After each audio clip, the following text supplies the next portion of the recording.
फैबाय दायो केटनि आन्दोलन बहुत मानुहे आमाक কৈ আছে মিডিয়া বিলাকো সুধিছে কেবৰ আন্দোলনত নিখিল বড়ো ছাত্ৰ সন্থাই সাপোৰ্ট দিয়া নাই নেকি আন্দোলনত কিয় ওলোৱা নাই বহুত প্ৰশ্ন কৰিছে আমাক আমি কৈছো অসমৰ আৰু উত্তৰ পূৰ্বাঞ্চলৰ জনজাতি আৰু খিলঞ্জীয়া মানুহ যি সমস্যা সৃষ্টি হোৱা কোনো এটা আইন কানুন আমি মানি নলওঁ আজি ভাৰত চৰকাৰ অসম চৰকাৰে জনজাতি বিৰোধী খিলঞ্জীয়া বিৰোধী কিবা যদি আইন কিবা যদি পলিচি লয় কিন্তু যোৱা 50 বছৰে আমি মানি অহা নাই বৰ্তমানো নামানো আৰু ভৱিষ্যতে নামানো আৰু এই সময়ত আজি যিটো আন্দোলন হৈ আছে এই আন্দোলনটো আমি কৈছো যে আমাৰ মৰেল সাপোৰ্ট আছে যে মৰেল সাপোৰ্ট দङ ননে আন্দোলন আমি এই আন্দোলনত অংশগ্ৰহণ কৰিবলৈ যোৱা নাই যোৱা এই কাৰণে যোৱা নাই যে বড়োলেণ্ডত ইতিমধ্যে যি ঘটনা হলেও বড়ো সকলকে কোৱা হয় বড়ো উগ্ৰবাদী কোনো উগ্ৰপন্থী জাতি ধৰি নকয় কিন্তু বড়ো উগ্ৰপন্থী ইয়াত যি সমস্যা হয় বড়ো এইটো হলেও বড়ো অসম চৰকাৰে কিবা ভুল কৰি বড়োৰে ভুল এই গোটেই বড়োক যেতিয়া জগৰীয়া কৰি কথা পাতিলে আমি ভাবিলো যে ইয়াত আৰু হিংসা এটা জুই পুনৰ সৃষ্টি কৰাটো ভাল নহব অসমীয়া জনগোষ্ঠী নিৰাপত্তা পাব লাগে হীৰা কৰণীয়া ডাঙৰীয়াই যোৱাকালি কৈছে যে বিটিএমচি অঞ্চলত অসমীয়া ভাষা দ্বিতীয় ভাষা মানে কৰাটো আমি সহ্য নকৰো অবড়ো সংগঠনে সিদিনা কৈছে আমি অসম বন্ধ দিম বিটিচি কিয় মানে অসমীয়া ভাষা দ্বিতীয় ভাষা হ'ব লাগে আমি প্ৰশ্ন কৰিব বিচাৰিছো অসমত বড়ো ভাষা দ্বিতীয় ভাষা না তৃতীয় ভাষা আমি আজিও নাজানো এক নম্বৰ ভাষাটো আমাৰ নহয়ে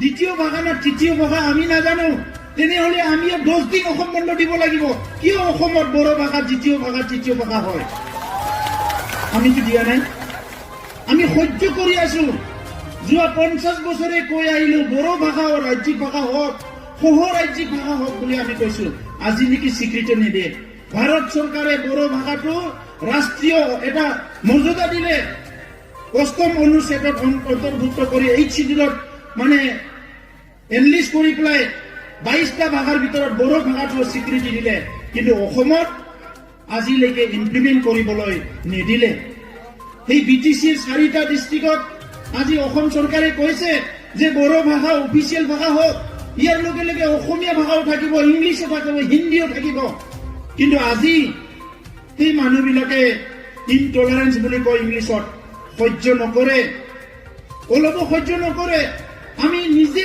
গৌৰৱেৰে অসমীয়া ভাষা কৈ আছো মৰমেৰে কৈ আছো সন্মানেৰে কৈ আছো এইখিনি যথেষ্ট নহয় নেকি ইয়াতকে আৰু বেছি কি লাগে এটা সময়ত ভাষা জাপি দি পেলাই বৰ অসমটো হাত বনি হৈ গল আজি পুনৰ ভাষা জাপি দি পেলাই এই যিখিনি অসম আছে সেইটো ভাঙি পেলাব বিচাৰিছে নেকি অলৰেডি হৈয়ে গল ৰাজনৈতিক স্বাৰ্থত আজি যিখিনি হৈ গল 6টা ছিক্স শিডিউল কাউন্সিল আছিলে আৰু 3টা ছিক্স শিডিউল কাউন্সিল 6টা অটোনমাস কাউন্সিল আৰু 3টা অটোনমাস কাউন্সিল দিলে 9টা অটোনমাস কাউন্সিল হল আৰু 3টা ছিক্স শিডিউল কাউন্সিল মানে 12টা ভাগ অলৰেডি কৰি দিয়া হল অসমত 12টা ভাগ কৰি দিয়া হল ইয়াৰ কাৰণে আমি বড়োবিলাক জগৰীয়া নেকি আজি চৰকাৰে ৰাজনৈতিক স্বাৰ্থত যি কৰে আৰু ইয়াত আমি অধিকাৰৰ সংগ্ৰাম কৰাবিলাকক জগৰীয়া কৰা হয় আমি সেইটো ভাল পোৱা নাই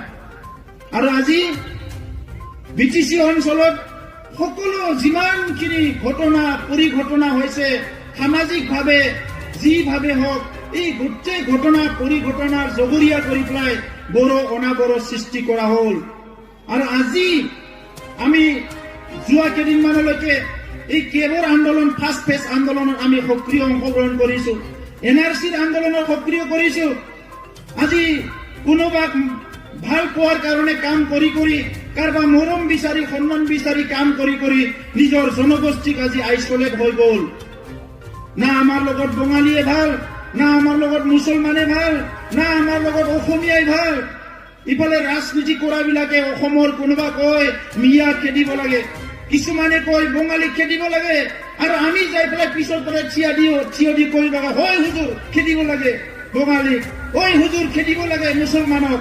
তাৰ পিছত যেতিয়া বিটিচিত কিবা এটা হয় উগ্ৰ বড়ো জাতীয়তাবাদী বড়ো খুলি পেলাই ইহঁতক ঠাণ্ডা কৰা যাওক।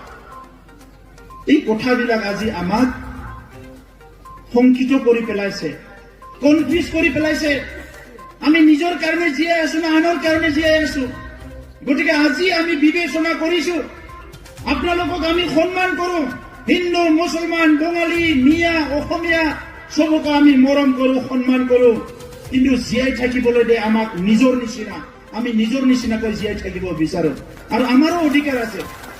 কিন্তু সেইটো কৰিবলৈ যাওঁতে আমি কাকো হিংসা কৰা নাই, কাকো বেয়া পোৱা নাই, সকলোৰে আগবাঢ়ি যাওক, সকলোৰে উন্নতি হওক। ইয়াতো দুৰ্গা পূজা হওক, ইয়াতো বিহু ফাংচন হওক, যিদিনা যাব পাৰো আমি যাম, যিদিনা যাব নোৱাৰো আমি দূৰৰ পৰা চাম। কিন্তু আপোনালোকৰ প্ৰতি আমাৰ কোনো হিংসা নাই, আমাৰ কোনো ঘৃণা নাই। আজি আমাৰ মানুহবিলাক কাকবা আৰ্টিফিচিয়েলি ভাল পাওক বুলি হাঁহিবলৈ নাজানে, সেইটোকে বেয়া পোৱা বুলি ভাবিলে নহব। আমাৰ মানুহবিলাকে ট্ৰাইবেল মানুহবিলাকে কথা কবলৈ আপোনালোকে যেনেকে জানে আমাৰ মানুহবিলাক নাজানে, কাৰণ আমাৰ মানুহবিলাক আইচলেটেড ভাৱে থাকে আৰু সেইকাৰণে ট্ৰাইবেল আইচলেটেড ভাৱে কাৰণে থাকে, কাৰণে ট্ৰাইবেল লাজ কৰে কাৰণে ট্ৰাইবেল। আজি এই কথাবিলাক আজি বুজি পাব লাগিব। সেইকাৰণে আমি বিচৰা নাই 30 বছৰ হিংসাত্মক এটা পৰিস্থিতিৰ মাজেৰে আহা এই বিটিএজিৰ বড়ো অসমীয়া সমাজ আৰু নেক্সট দিনা গাড়ীত বহি চবে পাহৰি যায়। কোনোবা কয় এইটোৱে মান খেদা ৰণ, গাড়ীত বহি সি মানে পাহৰি যায় মান খেদা ৰণ। আমি কি কৰিম? আমি কি কৰিম? নতুন নতুন এক্টৰ আহে, নতুন নতুন শ্লোগান, নতুন নতুন আন্দোলন, আৰু আমাক ইয়াতে হৈ হুজুৰ কৰিবলৈ পিছফালে জঁপিয়াই থকাটো বিচাৰে। বহুত বছৰ জঁপিয়ালো আমি পিছফালে, এতিয়া আৰু আমি নোৱাৰো। আমাৰ নিজৰ মাতৃকো চাব লাগিব, নিজৰ বাই ভনীকো চাব লাগিব, নিজৰ মাটিডোখৰ চাব লাগিব, নিজৰ খেৰাই বাগুৰুম্বা চাব লাগিব, নিজৰ বাথৌটো থানচালিটো চাব লাগিব। আমাৰো দায়িত্ব আহি পৰাইছে। আমাৰ ল'ৰা ছোৱালীখিনি শিক্ষা দীক্ষা লৈ আগবাঢ়ি যোৱাটো আমি দায়িত্ব ল'ব লাগিব।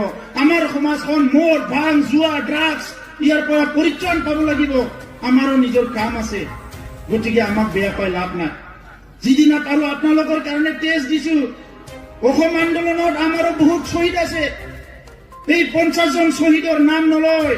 সেইকাৰণে এই মানে আমাৰ মুদৈবাৰী এই কবিৰালী কিবা অঞ্চলত ভকতপাৰা অঞ্চলত আমিও 2020 চনত অসম আন্দোলনৰ 50 জন বড়ো শ্বহীদৰ কাৰণে এটা ডাঙৰ শ্বহীদ বেদী সাজিবলৈ লৈছো আমিও, কাৰণ কোনো নাম নলয়। আমাৰ ইতিহাসবিলাক হেৰাই পেলাব বিচাৰে। আমাৰ ঘামটো ঘাম নহয়, আমাৰ তেজটো তেজ নহয়, এনেকা ব্যৱহাৰ কৰিব বিচাৰে। এইকেইদিন কেৱল আন্দোলনত যোৱা নাই বুলি মিডিয়াই আমাক ইগনোৰ কৰিলে। টিভি মাহাজন বিলাক, টিভি মালিক বিলাক চব গুৱাহাটীৰ, সেইকাৰণে চব আমাৰ প্ৰগ্ৰাম বিলাক নিদিয়ে। কেনেকে ভাবি ললে টিভিত বজালেহে এটা জাতি জীয়াই থাকে, লাখ লাখ বছৰ টিভিত নেদেখাই আমাৰ জাতি জীয়াই আছে, আৰু 50 বছৰ নেদেখা। সেইকাৰণে আজি বেয়া ভাৱ লৈ লাভ নাই, মৰম স্নেহ সন্মানেৰে আগবাঢ়ি যাব লাগিব। সকলো জনগোষ্ঠীক ভোগালী বিহুৰ শুভেচ্ছা জনাইছো, নৱবৰ্ষৰ শুভেচ্ছা জনাইছো। সকলো যাতে মংগলে থাকিব পাৰে, শান্তিৰে থাকিব পাৰে, সকলোৰে উন্নতি হয় এইটো কামনা কৰিছো। যথেৰণে বयनिसिमबो अननाय सिबिनाय आरो फिन खनसेबाव गोसो गोरबोनिफ्राय गाहाम हामलायनायखौ बावबाय। बयबो आलो गोजोनै संसार जानो मोनथों। फिन मुसलपुर दखलाखौ खावलायदों आङो जे जिखिनि हाबाफारि बिथांखिखौ लादों थाबैनो जाहाथे मावफुंनो नाजायो, बेखौनो बुंनानै आंनि